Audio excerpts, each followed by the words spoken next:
What is going on, everybody? It's the Frost, and we are here for Unscripted episode 106 for your Sunday, February 9th, 2020. We are on our way to what I would say would be the Elimination Chamber, but of course, before we get to there, we have TakeOver. So we're on our way to TakeOver and Super Letdown a week later.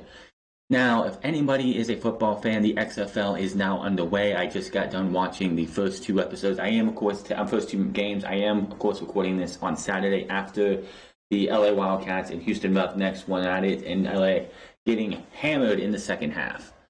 I will probably try to have a video up on the XFL's first week of the new season, of their first season on Monday. I'm not putting anything on that, but I'm going to see if I can do some kind of a view of the shit, like give my thoughts on it, go behind, like give a little bit of like my insight of what I think of the league on Monday. So if there's an XFL video on this channel, you will know it is coming Monday. Now, as we always do, Raw, SmackDown, AEW, NXT, we go back to the week, we look on it, and we look at three big things coming out of those shows. Raw, simple as this: Ricochet earning a WWE title shot, Angel Garza making his WWE Raw debut, and Kevin Owens, after the Viking Raiders both were eliminated by injury and pinfall, goes 3-on-1 against the Messiah's disciples and goes the distance, unfortunately unable to win, but getting a standing ovation at the end of this match. Now, Monday Night Raw, of course, I could have put Rhea Ripley coming out to get to challenge Charlotte Flair, but it's just a waste of time, and I don't want to see Charlotte Flair versus Rhea Ripley, because if anyone thinks Rhea Ripley's beating Charlotte Flair at WrestleMania, you got another thing coming. However, Angel Garza, what a debut. I know it's and this guy could be something spectacular. He could be your next hot Latino superstar. The problem is, and Vince McMahon doesn't seem to realize this, is that you can't just give up on people in 2 weeks. Mojo Rawley, just prime example. This guy, since they broke up the Hype Bros, has had push after push after push after push, stalled right out of the gate. He gets this persona, he gets some kind of like rework, and he's dead within 2 weeks. Carmelo Carrillo, yes, they're still using him. Yes, he was in the segment that debuted Angel Garza with Zelina Vega, because Andrade is out with 30 days due to suspension. But this guy came up, had a fantastic match against Seth Rollins the middle of last year. Looked like this guy was going to be put to where he could be a semi-main event guy. And apparently the reason he kept losing is because of bad timing, the Survivor Series coming up, and all that shit. So he just continued to lose. He gets taken out, he comes back, and he loses. He wins a match by DQ, only to then get destroyed by Angel Garza this past Monday. So Angel Garza comes out, and this guy, I can see why they took the title off of him at Worlds Collide. But it is temporary, apparently. We'll talk about it here in a minute. But this guy he oozes charisma. He's good on the mic. He speaks good English. It's not like the men and women from Japan where you can't understand because they have broken English, or Andrade, who's getting better with his English, but it's not there yet. Angel Garza is somebody that if they put all the investment into this guy and build him up, this dude would be the best thing they have on the main roster within 6 to 7 months. You can't just have somebody come up and win 2 matches and be like, I'm done with him, move on, who's next? You just can't do it. You just cannot do that. And WWE, and that's the problems. Like, you have Mustafa Ali, where the hell has he been? Buddy Murphy, until he joined Seth Rollins' disciples. Like, seriously, this guy had, on accident, joined the Who Attacked Roman feud, had a fantastic match with Roman, had a fantastic match with Daniel Bryan, went to the King of the Ring, had a fantastic match against Mustafa Ali, and then disappeared, not to be used until recently.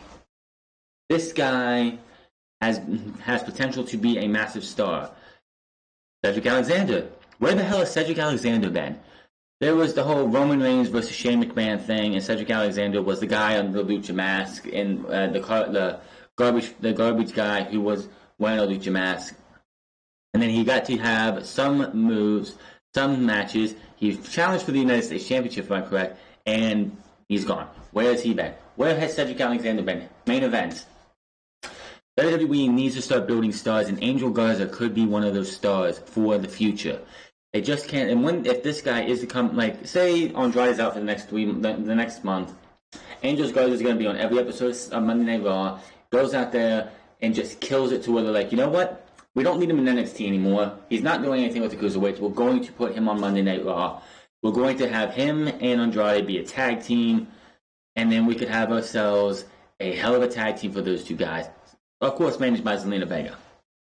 This guy needs to be a guy that they build to. You put stock into the guy, don't take it away 2 weeks later. Give this guy a chance if he comes up, just like Adam Cole, Roderick Strong, Kyle O'Reilly, Bobby Fish, and anybody else who comes from NXT. When they come up, you've got to put stock in them and not take it. Just keep adding it. Keep adding it. You can't, there's so much damaged goods on Monday Night Raw and SmackDown on Fox that it's a shame. You have all this talent, EC3, talent who is getting wasted. Hopefully his contract runs out so he can go talk to Chris Jericho and be all elite. It's just ridiculous how much these guys go through and just continue to get killed. Hopefully Angel Garza is on the right track. I doubt it. I expect him after 2 weeks to get beat by Rey Mysterio or Humberto Carrillo, probably Humberto Carrillo, and he's just being back to irrelevant. Does that mean that everyone needs to win every single time to be at the top? No, AEW shows that you don't have to win to be a big name player. But you got to go out there and let these guys go out there and show you what they can do. Having Mojo Rawley get hit with a Claymore kick and 3 seconds after the bell rings shows that this guy is worthless. Angel Garza and Rey Mysterio went out there and killed it. Now, what I don't want to have happen with Angel Garza is what happened with Andrade. From the beginning of 2019 to the end of 2019, minus a couple months in between, it was pretty much Rey Mysterio versus Andrade over and over and over again. I know they can have fantastic matches, but I don't want to continue to see them have matches. You can split these guys off and have them feud with others. I always do find it funny though that Vince McMahon has been searching forever to find a Rey Mysterio replacement, to find his next big Latino star. Here's the thing, Vince. You don't know how to build a Latino star because Rey Mysterio and / Eddie Guerrero were big stars in WCW before they came to you. You don't know how to build a Latino star because you've never made one. Kevin Owens, though. Let's move on here. Kevin Owens. Him and the Viking Raiders took on AOP and Buddy Murphy. Now, last week on Monday Night Raw, Samoa Joe got injured legitimately. Took a dive to the outside and landed his head hard and was out with a concussion.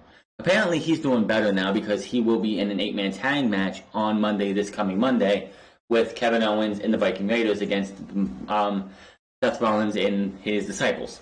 But anyway, this week you had one of the members of the Viking Raiders do a running attack, like a running splash, but miss, and run into the LED board and do a work injury angle. So Joe gets legitimately injured. Let's have a fake injury, but he's gone. The other one gets eliminated thanks to the help of Seth Rollins, so it's down to Kevin Owens. Kevin Owens, it's 3-on-1. It's a 3-on-1 handicap match. All they have to do is eliminate Kevin Owens, and they win 3 straight.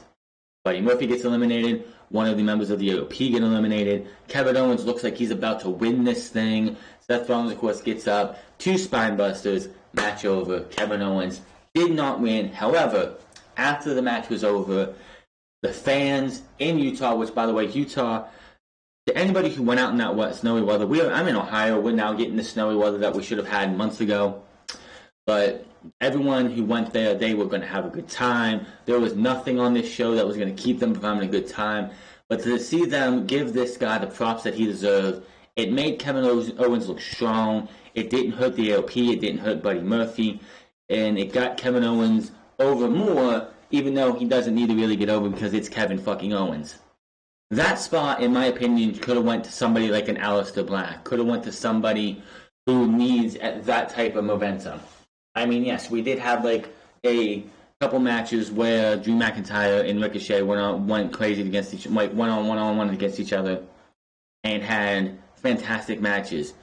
These spots right here, this got Kevin Owens. If Kevin Owens would have been a newbie and would have been somebody he's like lukewarm with the crowd, this would have got him over and made him a fucking star.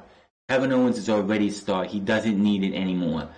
So I like that they did it, but I don't get why you needed to do it, because Kevin Owens is where he needs to be. He's already over. The crowd cheers for him anyway. Something like this again should have been for somebody who needed it. Kevin Owens didn't need this type of standing ovation to be an over superstar. Who that could have been, like I said, if they wanted to plug Aleister Black into this and had Aleister Black go through they could have did this because Seth Rollins was in the triple threat later in the night, which he shouldn't have been. They should have had the 8-man tag match this week, had Aleister Black replace Samoa Joe, make an elimination, the Viking Raiders both get eliminated, Kevin Owens gets eliminated, it's 4-on-1, and Aleister Black fights his way through all 4 members of Seth Rollins' him and his disciples, and it gets that standing ovation. That would have been huge for a guy like Aleister Black, huge for a guy like Ricochet, huge for a guy like Cedric Alexander if he's on Monday Night Raw, huge for somebody who needs it. Kevin Owens didn't need it. Was it good for Kevin Owens? Yes, but in the long run, it wasn't necessary. Kevin Owens is Kevin Owens, and he's not. Kevin Owens could go away for 6 months, come back, and get a standing ovation anytime because he's Kevin fucking Owens. He's a made man. That spot should have been for somebody who needed the rub. Kevin didn't. And Ricochet. Now, when we started this show off on Monday night, it was announced that Ricochet, Seth Rollins, and Bobby Lashley would be going on one-on-one in a triple threat match. The winner faces Brock Lesnar at Super Showdown for the WWE title. Now, when you looked at this, who would you think was going to win? Seth Rollins? No. Bobby Lashley? No. This entire night, it just felt like they're going to give it to Ricochet. Why? Bobby Lashley wants Brock Lesnar. Bobby Lashley has wanted Brock Lesnar for the last 2 years. Even before he came back to WWE, he wanted Brock Lesnar in the middle of the ring, one-on-one. He wanted it for SummerSlam last year. It didn't happen. He wanted it the year before that at SummerSlam. Didn't happen. So if Brock Lesnar is going to face Bobby Lashley, 1, the WWE title does not need to be in the picture whatsoever. And 2, they're going to do it at a SummerSlam. It's not going to be at WrestleMania because that's Brock versus Drew McIntyre. It has to be at SummerSlam because that's where Bobby Lashley has wanted it in the first place, and it's the only place that makes sense. After Brock Lesnar hopefully drops the title to Drew McIntyre, don't give me this, we're going to hold it off until SummerSlam. You have one option and one option only. We go into WrestleMania, Drew McIntyre claymores the head off of Brock Lesnar and wins the WWE title, and Brock Lesnar never touches a world title or any title again. So Ricochet got into this match, and of course, you knew as soon as King buried Ricochet, is like, Brock has to worry about Seth because he's beat him twice already. He needs to worry about Bobby Lashley because, look at him. But Ricochet, he has nothing to worry about Ricochet. Ricochet is now no threat to Brock Lesnar. Right there, you're like, yep, he's winning it. No doubt about it, he's winning it. So Ricochet gets the title shot, and of course Brock Lesnar hits him with an F5. The only thing I would have changed about all of that is that Brock Lesnar hits the F5, and as soon as he gets back up, I don't know where he comes from, Drew McIntyre comes in with the Claymore kick. because that gives you the build to Super Showdown, and it continues, and it's the payback that Drew McIntyre should have got for last week. They didn't do that, and we don't know when that payback's going to come, because yes, Super Showdown is on the 27th, which is 18 days from now. And quite honestly, I don't really care because, of course, I'm not watching Super Showdown. I'll watch TakeOver next week on Portland. But I'm not going to sit there and waste my time watching a show that is never, like, none of these Saudi shows. I watched Greatest Royal Rumble and I knew immediately that was a big mistake. And I haven't watched one since. And honestly, with what we'll talk about in a minute about SmackDown, it's definitely not something I want to even worry about. Moving over to AEW. Moxley, of course, has a match tonight, and should have a match already by the time you guys read this or listen to this, in Osaka for the United States Championship against Minoru Suzuki. So him and Ortiz opened the show, and it was a good match. Ortiz is just fantastic, the way he sells things, his mannerisms, just the way he is. He, of course, goes down to Moxley. Moxley's not losing a match until after he wins the AEW World Championship at Revolution. But after the match, Santana attacks him, and apparently Moxley wrestled the entire match with car keys in his pocket. Now, I don't have a car, I don't have car keys, but I can't imagine wrestling a match with car keys in your pocket the entire time. That had to be very uncomfortable. But he looks up at Jericho and the rest of the Inner Circle, and without really saying anything, well, without us hearing it, you can see him mouth, an eye for an eye, and he just jams the car keys into Santana's eye. And one gets out of Dodge before the rest of the Inner Circle, and Moxley has now injured one member of the Inner Circle, and he made the reference that there's 4 of them left. Moxley is going to spend the next few weeks tearing down the Inner Circle. And so it's down to 1-on-1 against him and against Chris Jericho at Revolution. And it was fantastic. Now, Moxley, of course, he injured Santana. Santana's got his eye all bandaged up and everything. It's the opposite one that Moxley has, so they both look like pirates. Now, Santana cut a promo later in the show saying, yes, I just came off the shittiest month of my life because his dad did pass away last month. But he's like an eye for an eye, and he's going to wrestle Moxley next week. So next week it will be Santana versus Moxley, 1-on-1. Cannot wait for that. I don't know how Santana will fare on his own in a singles match, but we'll have to wait and see. I'm sure he'll do fantastic. He'll do fine. So Moxley and Jericho is just getting good. It's just getting good. I can't wait to see what these last few weeks of AEW gets before we get to Saturday, February 29th. Leap Day! Woohoo! Now, later on in the night, the SCU was facing the Best Friends in a pretty good match. And the match wasn't the talking point, it's after the match. Well, the talking point also is that Christopher Daniels was not with SCU when they made their entrance and when they faced off against the Best Friends. So Dark Order comes down. Dark Order and them brawl and beat the hell out of all men in the ring. When all of a sudden Christopher Daniels comes running down from wherever he was at. Maybe he was in a meeting with somebody that was signing soon. Who knows? Maybe he was talking with Brody Lee on the phone. But he comes down. The Dark Order back off. And Evil Uno tells them to leave. Now, I'm telling you what, I've seen this before. Aces and Eights. When Aces and Eights became a thing, and before we all knew who was in there, and most of us being disappointed in all of those who were in there, there was a point where James Storm was blamed by Bobby Roode to be a part of Aces and Eights. And for a couple weeks, when the Aces and Eights would attack and James Storm would run down, the Aces and Eights would stop what they were doing. They would back off, and they would be like, well, okay, we got it. We're done. We'll let you have the rest.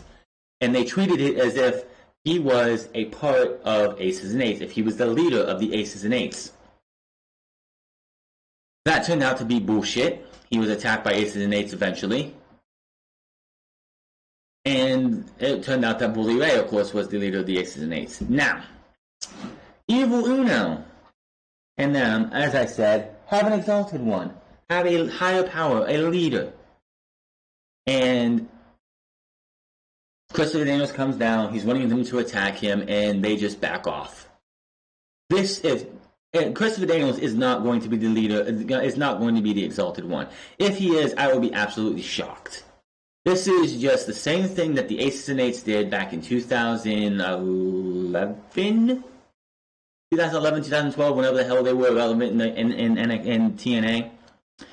It's the same exact treatment James Storm got. It looked like he was a part. They were planting the seeds that he's going to be the leader of the Aces and Eights. He's going to be the one calling the shots, and then boom, out of left field, it wasn't him. So, if Christopher Daniels is the exalted one, then okay, I can see why, because fallen angel, yada yada yada. I just don't see it happening. I think this is going to be one of those things. They're planting seeds, red herring seeds. And they're going to reveal eventually who is the all-exalted one, and it's not going to be Christopher Daniels. And I'm going to be one of the few to say, aha, I told you. So it goes either one way. Either this is all a red herring, this is all a ruse, this is all the aces, this is an Aces and Eights redone, or Christopher Daniels is the exalted one, and we're going to see what happens with that. I could take either one. I don't think it is, because I've seen this rodeo before in TNA, and no, but fellas, this isn't TNA. I don't care.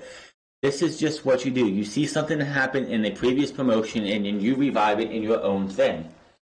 And it's funny because the Dark Order wear masks.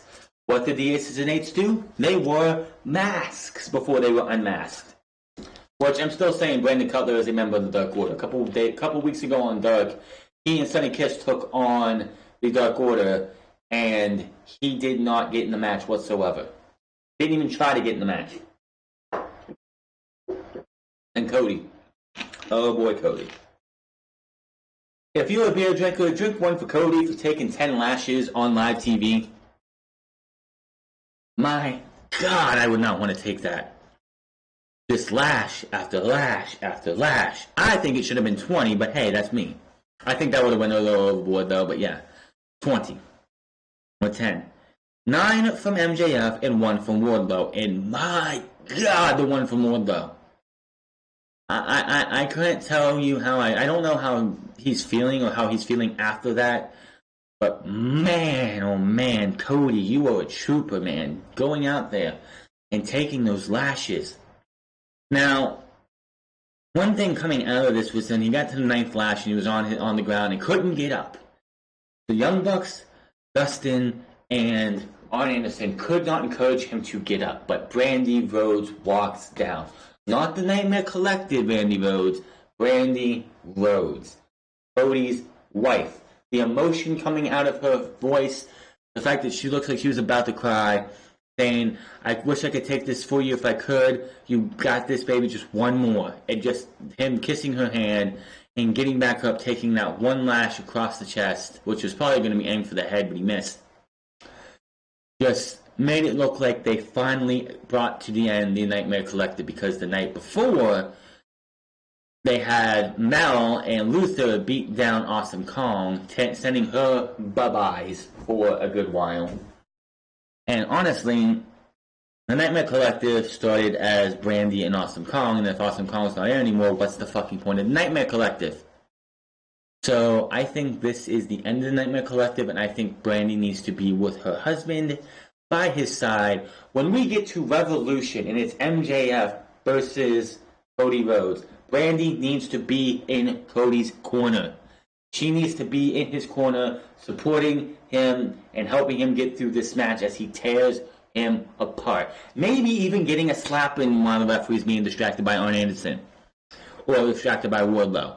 Cody's holding his head out, holding MJF's head out, and she just gives him a slap. I think that would be something they should do.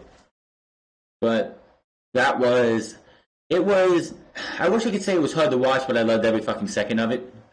And yes, the guy who beat that Wardlow and MJF beat up at the end of the show was not a plant or a fan. It was Kaz. It was quite clearly Kaz. Kaz has a certain shape to his head with a ball cap on. That's who it was. It was Kaz taking a beating just to make it look like he beat up a fan. So MJF, I can't wait to see this. The cage match is coming in about 2 weeks, if I'm correct. And then we have Revolution on the 29th in 11 days, 21 days. And MJF is going to get his ass kicked. 20 days, not 21, but 20 days. He's going to get his ass kicked. And Cody Rhodes is going to enjoy every second of the beating he is going to get MJF. And the fans are going to love it. This is good storytelling. This is going to get people into the building who want to see MJF get his ass kicked. This is what's wrong, is that WWE doesn't do this. NXT might, but Monday Night Raw, SmackDown Live, SmackDown Fox, whatever, they wouldn't do this. They wouldn't give you a reason. And no, having Roman Reigns dump dog food on Baron Corbin, or Baron Corbin dumping dog food on Roman Reigns, is not going to get people into the fucking building. But Cody Rhodes taking 10 lashes from MJF, 9 from MJF and 1 from Wardlow, just shows you how much he wants this match. My dad's sitting there and he's like, oh, if I was Cody, I would beat the hell out of MJF until he gives me the match. Fuck this shit. And I'm like, that's not who Cody Rhodes is. Cody Rhodes is a guy who's going to do what he can to get the match in the best way to tell a story. If Cody Rhodes just went into this thing and beat the hell out of MJF until he gave him the chance, until he gave him a match, nobody would fucking care. It would be, oh, it's just a match between these two. Cody just went out there and brutalized MJF. Cody's supposed to be the babyface. He's not the fucking heel. It just blows my mind that somebody would be so fucking stupid to think that way. But Cody versus Wardlow coming up in 2 weeks. We'll talk about the ratings here in a minute and why AEW did so well this week and what's going on in the next few weeks that are going to hopefully help it out. But NXT. Cruiserweights and Ciampa go to war with the Undisputed Era, as the Undisputed Era was looking for Ciampa after what happened last week. Of course, the Cruiserweights started the show off. Undisputed Era's tag team champions come down to confront them. They go away. Later on in the night, the Undisputed Era is looking for Ciampa. Ciampa finds them first. They brawl with them. He beats the hell out of them. Brawls with Adam Cole into the ring. And they have a fight. Out come the Undisputed Era, catch up to him. They have more fight. Out come the Cruiserweights, and then William Regal makes a tag team match for later in the night, which was absolutely fun. Great. NXT giving you some good tag team wrestling. So we are going to go a little bit of out of order in this one, but that also leads into one of my other points for this show. Last week, and I hate the fact that they only hyped this up for 1 week. They showed 5 flaming circles. 3 of them were in blue with numbers 5 to 20. But it turned out to be 2, 5, 20, so that was this past Wednesday. And we were all wondering, well, most people guessed who it was. I was hoping it would be somebody different, somebody new, but no, it turned out to be the Velveteen Dream. The Velveteen Dream comes back at the end of the show as the Undisputed Era are beating the hell out of the other 3 guys, the Cruiserweights and Ciampa. He comes down, he leaps down, and he brawls and beats the Velveteen Dream on his own, dispatched the Undisputed Era. Now, that, I should say, is an awesome segment, but I don't like the fact that one guy took out one faction, one group of men. I just don't like it all as a whole. I don't.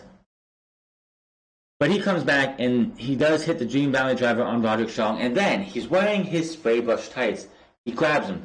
And these aren't Angel Garza's tights where they just rip off immediately. He tears these things off, wearing another pair with himself, Marina Shafir, and their child, Roderick Strong and Marina's child. Now, on Friday when I did my review of this, I thought it said chasing Marina, but it actually says on his tights on his back, call me up, Marina.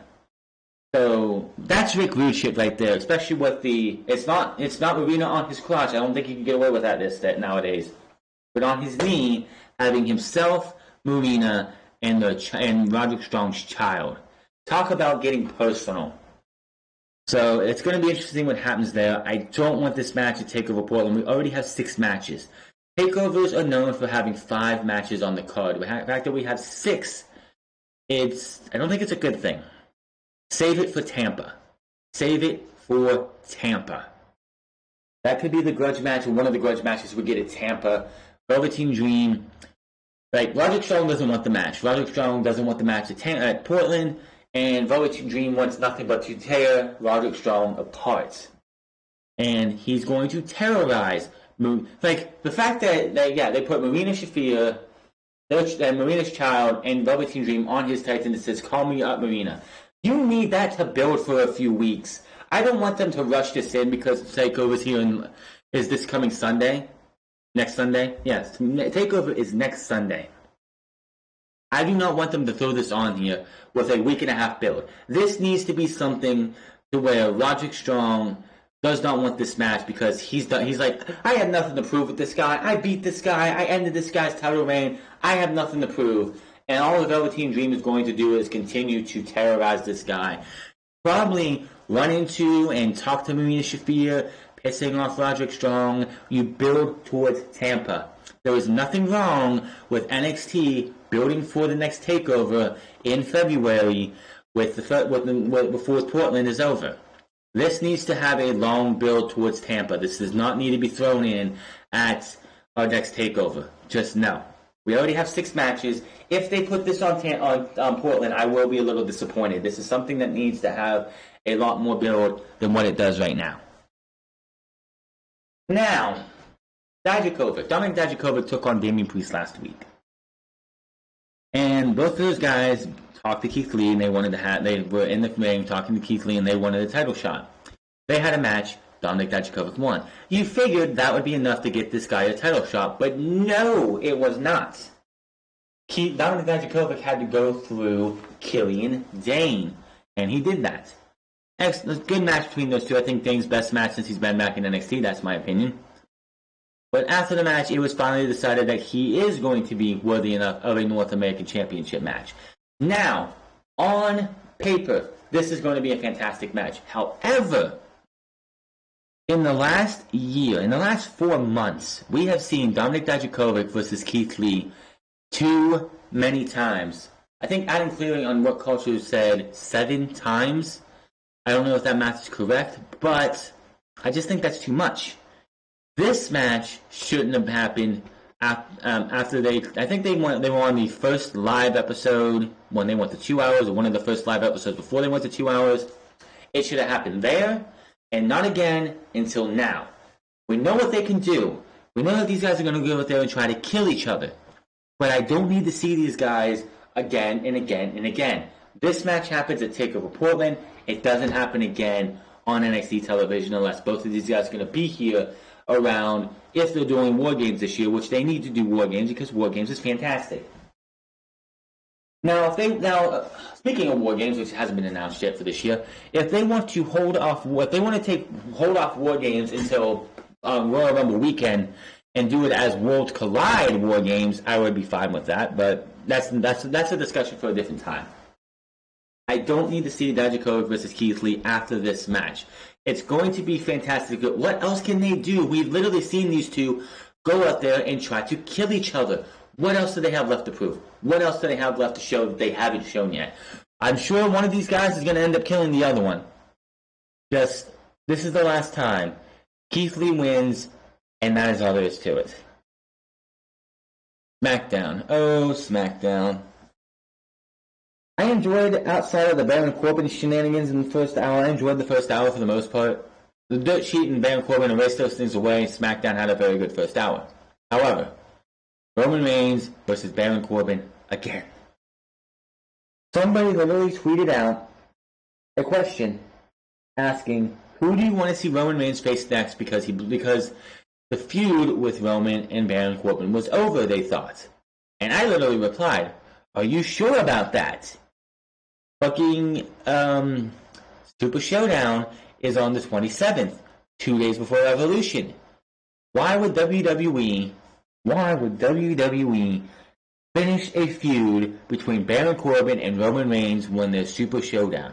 That's going to be the blow-off because there's the Elimination Chamber. However, it's going to be the end of the feud, but I'm pretty sure Baron Corbin and Roman Reigns will both be in the Elimination Chamber.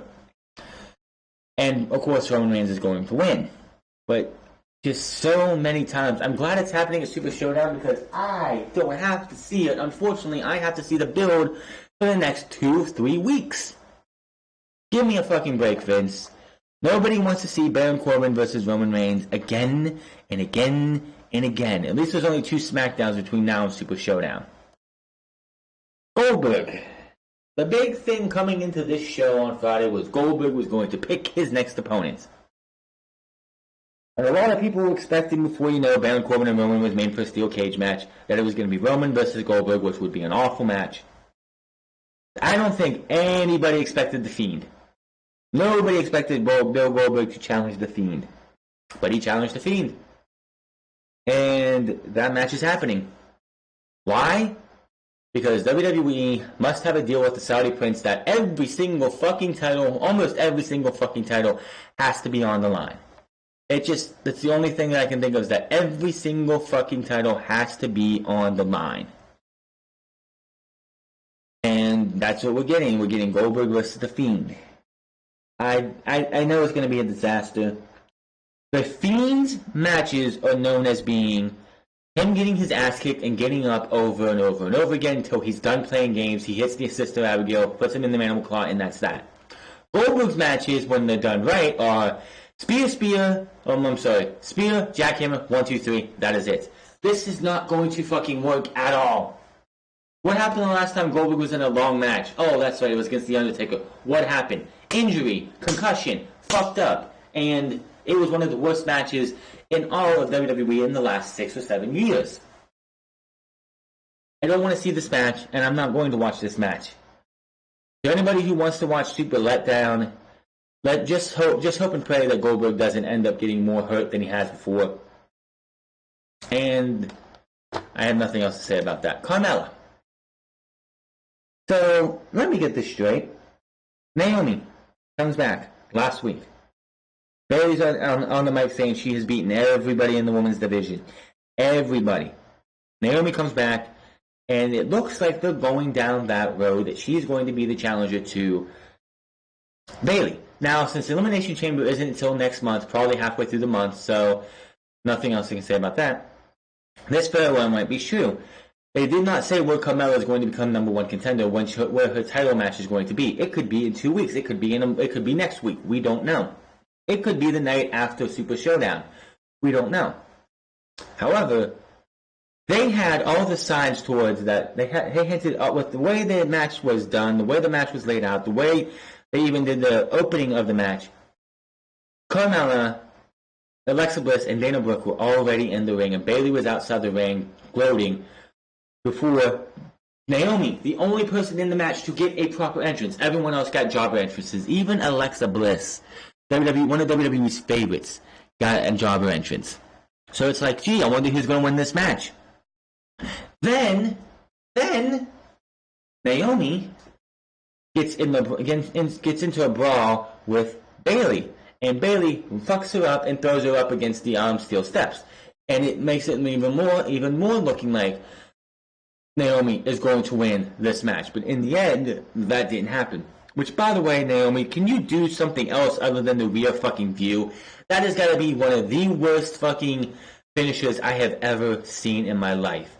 And you know what's sad? Asuka does it too as a setup move. And people bitch and complain about other finishers being setup moves. Asuka does the rear view as a setup move or a transition move. So why should I believe that Naomi's rear view? Does she have buttons of steel or something? Does she have metal in her ass to knock these women out? Think of something else. Do a different finisher. I can't remember what the move it was, but you did something else in that match where it's like, that should be her finisher now. Because, she has that split leg drops. That could be a finisher. Something else. The rear view just looks absolutely fucking stupid. Now, Monday Night Raw, we're going to get into ratings right here, right now. Featuring a triple threat match main event with the Ricochet defeating Raw Tag Team Champions Seth Rollins and Bobby Lashley drew a 2.168 million viewers on the USA Network. This is down 9.7% from last week's 2.402 for the post-Rumble match, which is also the best viewership of the year so far and the best since December 30th, which drew a 2.439. This week's show, first hour, drew a 2.3818. Last week drew a 2.541. That is a huge drop. The second hour drew a 2.164, another huge drop from last week's 2.0441, and the final hour drew a 2.022 million viewers. This is not good news for Monday Night Raw, for sure. This is WWE's hottest period. Between Royal Rumble and WrestleMania, this is where they usually get their huge ratings. This is where they usually get the casuals to come back because it's WrestleMania season. Who's going to show up? What legends are we going to see? What's Brock Lesnar going to do? What's this person going to do? Is The Undertaker going to make an appearance? And you're getting a 2.168? Not good. Like, not good at all. No, like, there's no football anymore outside of the XFL. There's no Monday Night Football. Like, there's no competition. Nothing really, there's like no big competition for them. Number One Lone Star, the American Got Talent Champions, The Neighborhood, The Bachelor, All-American drew 788,000 viewers. All of these shows are taking away from WWE. WWE has got to do something if they want these ratings to come back. They're in the biggest time period of the year, and they're at 2.168. That is pathetic. Absolutely pathetic. So WWE is, Monday Night Raw is just going to be, it's going to be one of these things that it might not be this year, but next year I have a feeling WWE Raw is not going to be in the twos anymore. WWE Raw won't ever hit a 2 again after the twos are going to disappear. And when Monday Night Football comes back around, if they have this type of ratings when Monday Night Football comes back around, Monday Night Raw won't be in the twos again starting in September, and they'll never get that audience back. Week 18 of the the Wednesday Night War. So AEW top NXT once again. They hit 928,000 viewers, topping 770 viewers garnered by NXT on the USA Network by 21%. AEW ranked 111 in cable over top 150, while NXT drew 34th. AEW ranked 31st in viewership, while NXT ranked 35th. Last week's episode of TNT drew 828, so they were up. Last week's episode of NXT drew 712, so they were up as well. AEW drew a 0.36 rating in the 1849 demographic, topping the 0.22 rating that NXT drew in the same demo this week was by 64%. Last week's AEW show drew 2.34 million ratings, while the NXT episode drew 0.22 in that demographic.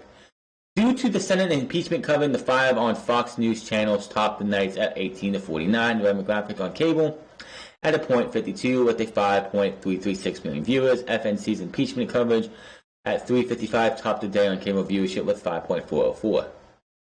Now, NXT, the only thing that they had to try and help their ratings was bring Charlotte in. Charlotte was there, wasted their time, was there for about 5 minutes. That, if that helped them at all, that would be the only explanation. AEW went from 828 to 928. That is 100,000 plus from the week before. They have been advertising Cody taking 10 lashes for about 3 weeks. Cody went out there. I don't know what the first and second hour did. They don't post those on here for some reason. I have to go look at the actual chart itself. But I'm pretty sure it went from a certain number and it went up. Everybody wanted to see if Cody would take these lashes and what it would be like.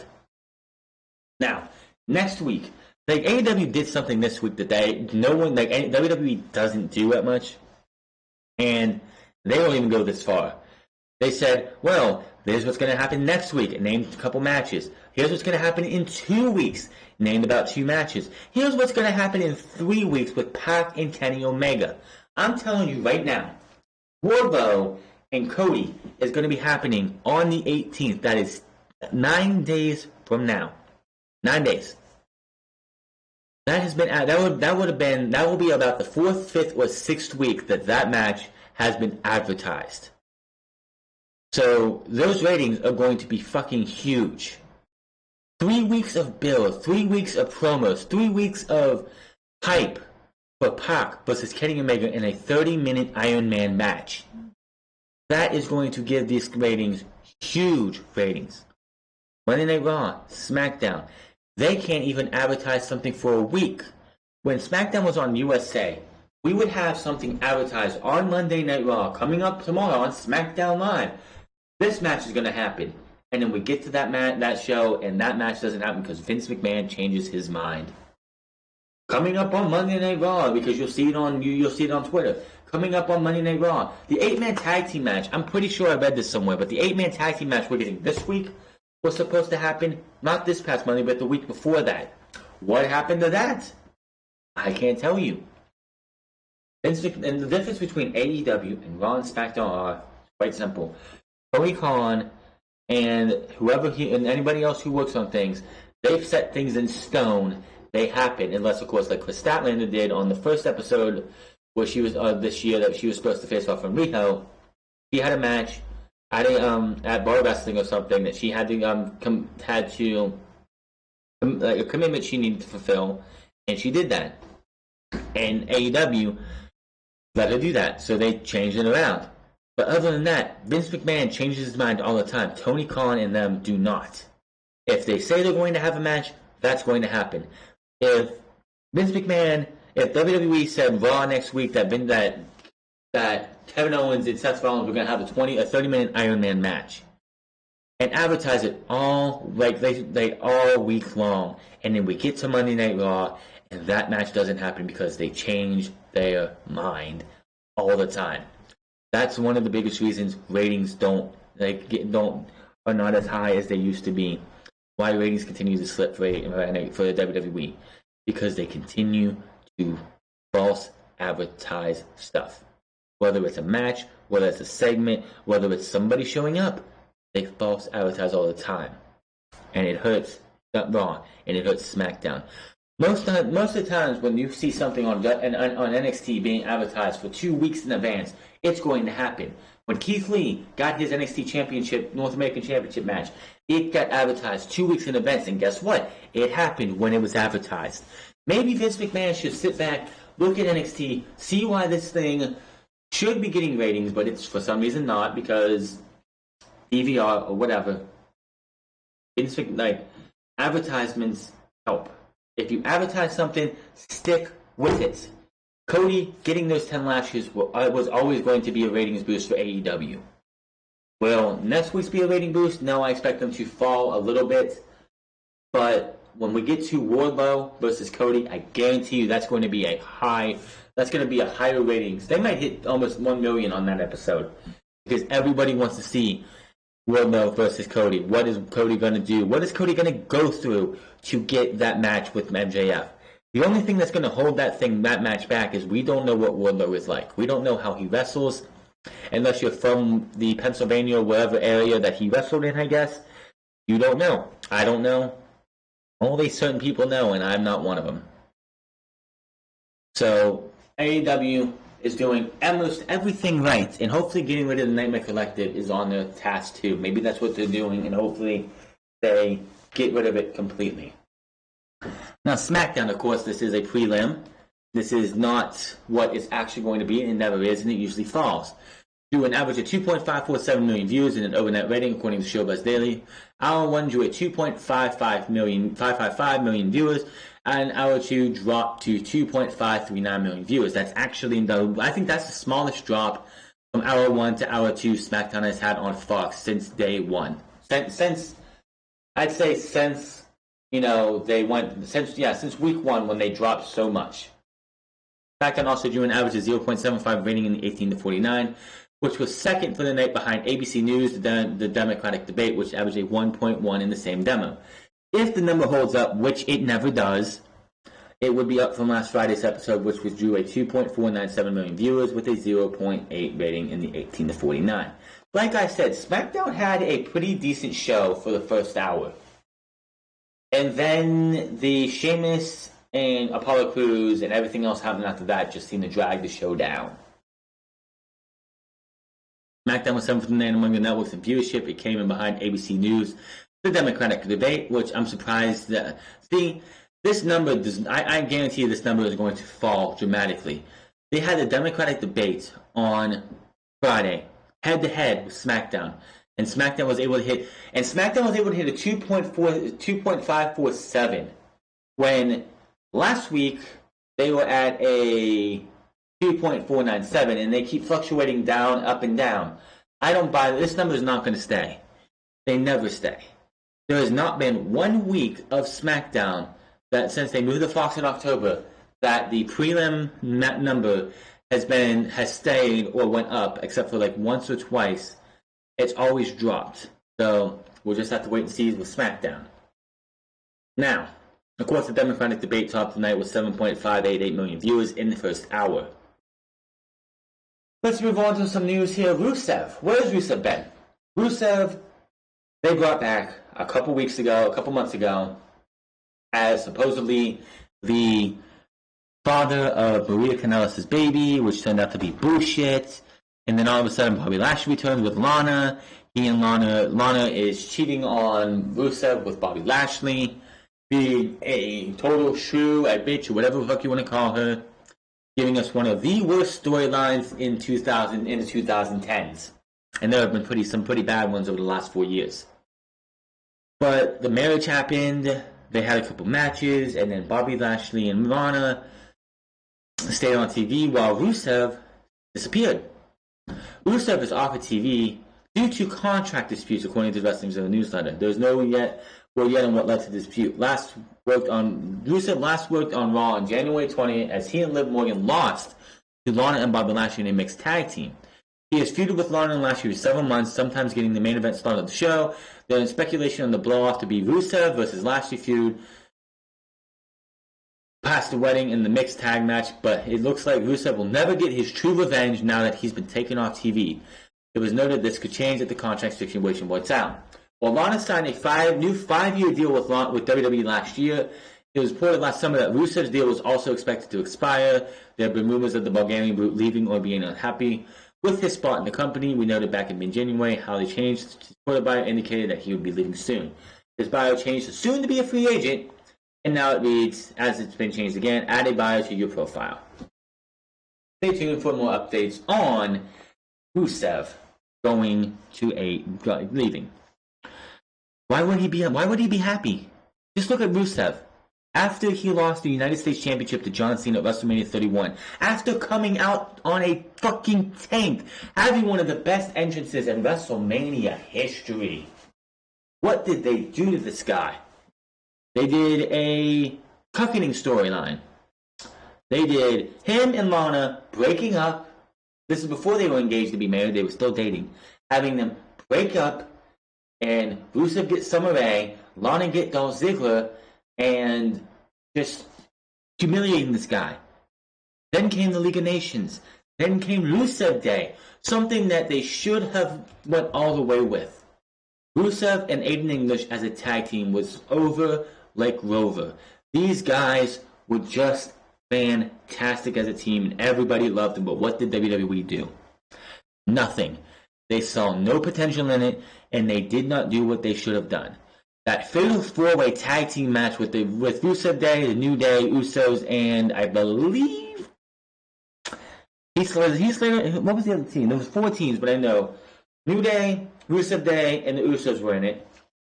And you had Rusev putting that accolade on all of the opponents, I believe it was. And the crowd was going wild. They wanted Rusev Day to win those titles, and what did they do? They lost. Not too long after that, Rusev and Aiden English turned heel. He broke up Rusev Day because he tried to get it on with Lana, and it just fell apart. And then Rusev did nothing. Rusev disappeared. Rusev hasn't done anything. Then he comes back looking different. Shaven head, small beard, like only having a mustache, I believe it was. And they gave him this cucking storyline. 2 times in his career, it's been him and his wife at odds with each other. Why would I want to see it again? And it just got progressively worse and worse and worse and worse. And they have no plans for him. Why would I want to stay in WWE if I was him? Lana is going to get opportunities because she's blonde and she's fake as fuck. TJ Perry, Lana is going to get as many opportunities as she can because Vince McMahon is back there jacking off when he sees her when she's out there. He's just there underneath his table rubbing himself off to her blondness. I'm surprised Lana hasn't been Women's Champion on Raw and SmackDown yet because Vince McMahon would go down that alley. He would go down that alley and give her a title match and give her a title win. But WWE, Rusev needs to leave. Rusev needs to go find a place to go. When Rusev Day was so big at one time that Ring of Honor was having an event and fans were chanting Rusev Day during that event. This was like 2 years ago.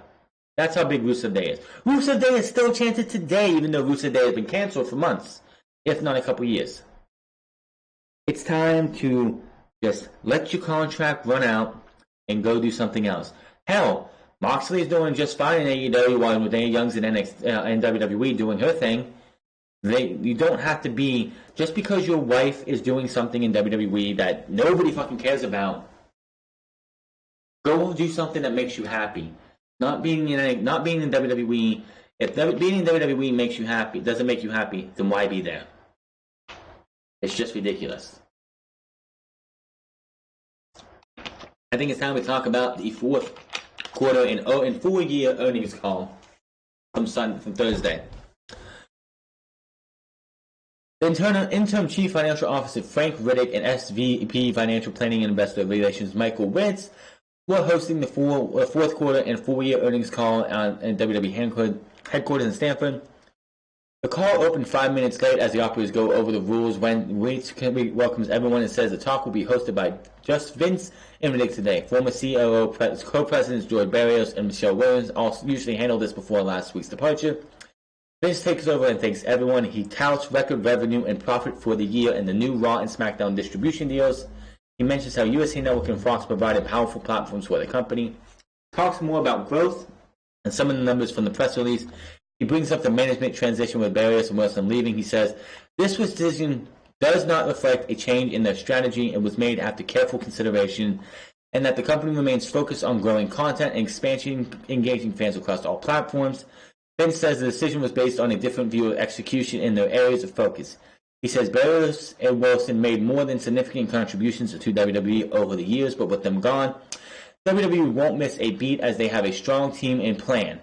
Vince says WWE is changing the culture of the company into be more collaborative, inclusive, with initiatives to reimagine the company with content, new ideas, enhancing their executive team, and recruiting global talent. He says WWE remains extremely optimistic about the future and long-term growth potential. Vince also says WWE has more confidence than ever that they will take advantage of their various opportunities.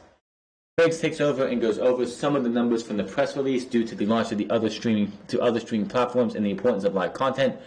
WWE is looking at alternative possibilities for the WWE Network. Because of that, they are now exploring alternative strategies options for the network, which could be outside content.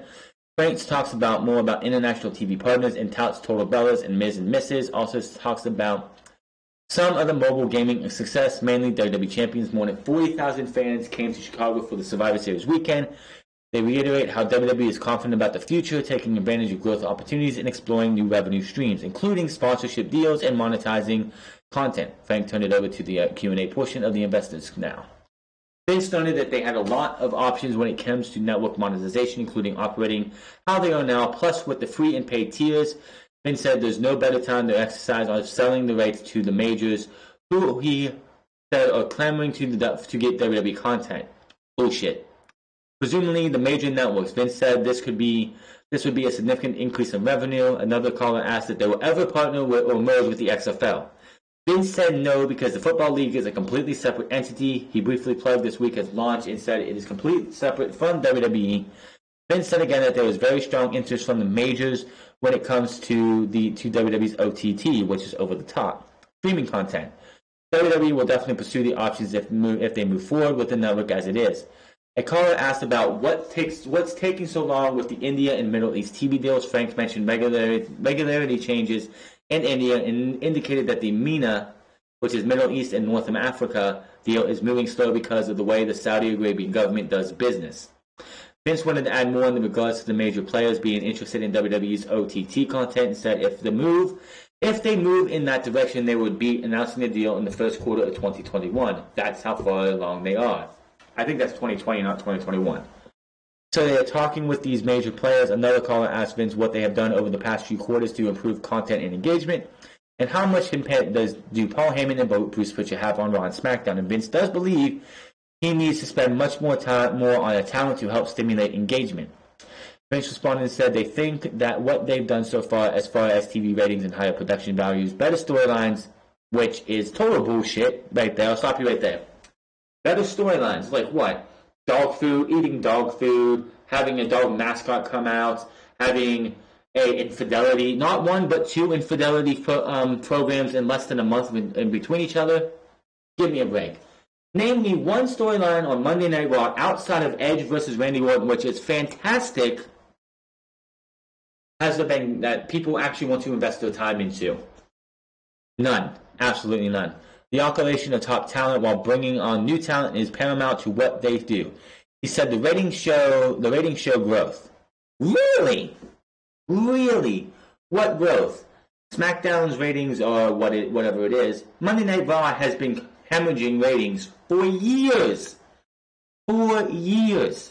But yet, the ratings show growth. I find that funny. He talked about how they once had a significant amount of talent out with injuries, but that's not an issue right now. But it takes a while to be able to put everyone into place with the right storylines and right talent. Vince said going into WrestleMania 36, they feel like they have exactly what they want and going forward as well. Another investor mentioned concerns over Vince's personal interest with the XFL and the Football League getting wrapped up with WWE equity, creating a potential issue. Vince reiterated the XFL will have no investment from WWE as it is run by itself with around 400 employees keeping it up.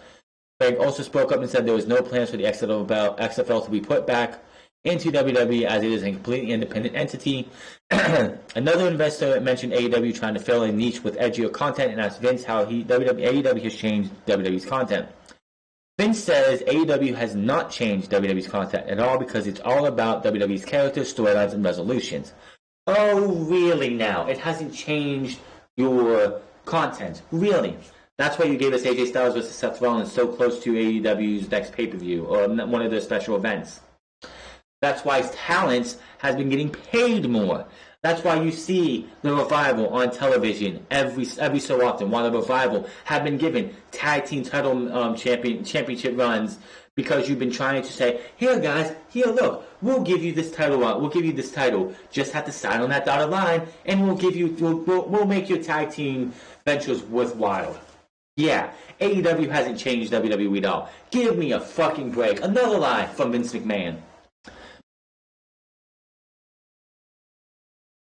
They don't need more edgier content as they are one of the few programs that really is PG. As far as NXT, Vince says they are competing with AEW on Wednesday nights and the brand is doing extremely well. Yeah, that's why they've lost 15 or 16 times out of 18 weeks. Vince says they are confident that NXT will continue with their success. Vince was asked again about filling in within the roles of Barrios and Wilson on the corporate team. He says the team will be more inclusive as they attract world-class individuals. He asked who wouldn't want to work with WWE. Anybody! Why the fuck would you want to work under Vince McMahon? Why the fuck would you want to work with Vince McMahon? Give me a fucking break. It's exciting, he says. It won't take long to implement all that when the time does come. He also asked about specific disagreements with former team members, a reference to Barrios and Wilson, and if it was an execution related. Vince said a lot of it was execution related and focus as well. A reallocation of resources, he says WWE is looking at the way they do business. It will be different moving forward and more successful. Another investor asked how they will fill those corporate roles. Vince says they are in the search of exceptional talent to come in. But at the same time, they will have huge faith in their current management team. We wrapped the call-ups, and that was a rundown, not all of it, but some of it. Now, Vince McMahon, on possible pay-per-view rights, this will kill the network. During the 2019 earnings calls, Vince McMahon discussed the possibility of selling the rights of their major pay-per-views to another streaming service. McMahon said that they could continue with the current model by adding two new tiers. WWE did add a quote-unquote free tier, which it's not really that much, or they could exercise the selling of rights to all major streaming services to increase revenue. He says we have a lot of options. We could continue on as we are now with an enhancement of tiers. We can also have an option right now. There's no better time to execute the selling of our rights to all the majors who, quite frankly, all the majors are really clamoring for content. So that could be a significant increase, obviously, in terms of revenue. He did not confirm the company would move in the direction, just that it was an option. He did say that they are far along in the negotiation for a potential deal with the network, and said if it is finalized, it will be announced this quarter. Now, if WWE was to announce that they were going to sell off WrestleMania, you're going to get it on Fox, so you're going to sell off WrestleMania, it's going to be on ESPN, you can kiss the WWE Network goodbye. Tell me anybody who buys the WWE Network for Ride Along, or the photo shoot, the WWE photo shoot, or anything else that's not NXT TakeOver, WWE's pay-per-views, and the Hall of Fame. If you take away WrestleMania, if you take away SummerSlam, if you take away Survivor Series, if you take away the Royal Rumble from these shows, you're killing the WWE Network. Why? And yes, network revenue was down. Network subscribers were down. You want to know why? Oh, gee, what did they do in September? 2 weeks before October 2nd. Let's move NXT from the WWE Network, and let's put it on the USA Network. That hurt the network right then and there. So you mean to tell me, after you told your investors that network numbers were down, that you want to take other things from the network and give them to Fox, ABC, NBC, or somewhere else? Are you fucking stupid? I know, yes, they have to find different ways to make money because that's just how a company goes. As you go out there, you go, like, every single year you want your money to go from, say you have $100,000 in profit. You want to get to 200,000, 300,000, 400,000 as the years go on. And just sitting there and be like, yeah, we did 18,000 last year, we're going to do 18,000 this year. That's unacceptable. Nobody's going to accept that. They want to make more money. And honestly, they're running out of options. They got their big revenue when it comes to Fox, and they won't feel the full impact of that until this year completely. But their revenue, of course, will be up, but they got to find different things to get their revenue up as well. Yes, they have the Saudi deal, which I don't think they're going to get through all 10 years. They have the Fox and USA Network deals, but I just don't see this working out for them in the end. WWE had record revenue, but they also lost network subscribers because they decided to, let's have a war with AEW, which nobody asked for but Vince McMahon. And that is what it is. Vince McMahon is an idiot, and hopefully this will come bite him in the ass eventually. WWE, if they get to that, I'm telling you right now, if it's like, well, starting with WrestleMania, if they're going to, and here's the thing, if they're going to make this announcement, it's going to be this quarter because it's going to start with WrestleMania. It would make no sense to start it with another pay-per-view. WrestleMania is the be-all, end-all. If you want this to start, it's going to be for WrestleMania. If it's not WrestleMania 36, it's going to have to be WrestleMania 37. They'll wait a year. So WWE's quarter the investment did not go as well as they hoped it did, but it is what it is. They're going to do what they can. Now, the reason George Barrios and Wilson were fired, plain and simple, they wanted to do one thing that Vince McMahon does not want to do. Vince McMahon wants to get his monopoly back. Vince McMahon wants to monopolize the wrestling business, which, by the way, why has nobody fucking sued him yet? It's against the law to have a monopoly over something. Vince McMahon cannot do that. But he wants to open up an NXT in Japan, an NXT in Mexico, an NXT in Canada, an NXT in Germany. He wants NXTs anywhere that he can fucking get an NXT. Guess what? It's not going to fucking work. He wants to get the monopoly back that he's losing.